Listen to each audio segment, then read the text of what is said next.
बिस्मिल्लाहिर्रहमानिर्रहीम।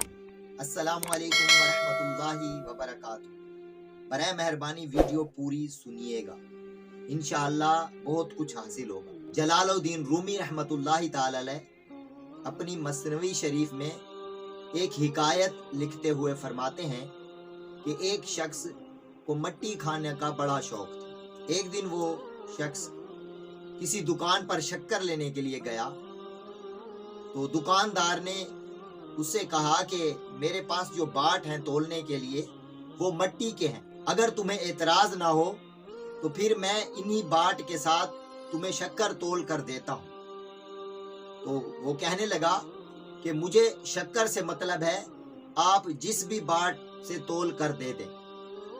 अब दुकानदार अंदर शक्कर लेने के लिए गया तो अब ये मट्टी खाने का शौकीन था, तो इसने वो मट्टी के बाट उठाकर चाटना शुरू कर दिया और चाट भी रहा था और डर भी रहा था कि कहीं दुकानदार को पता चल गया तो वो नाराज होगा, और उधर से दुकानदार ने भी उसे बाट चाटते हुए देख ली।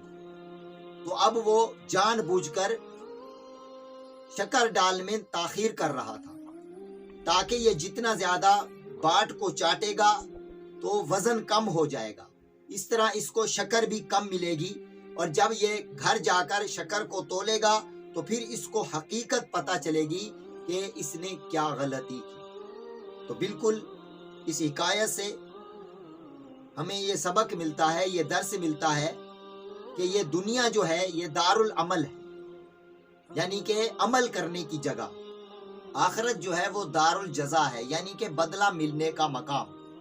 जो बुरा या अच्छा बंदा बोएगा कल बरोज़े क़यामत वही कुछ काटेगा, और बाज़ औक़ात दुनिया ही में उसका बदला मिल जाता है, जिसको हम यहाँ पर कहते हैं कि जैसी करनी वैसी भरनी। जैसा करोगे वैसा भरोगे, जो बोओगे वही काटोगे, और अंग्रेजी ज़ुबान में कहते हैं कि as you sow so shall you reap.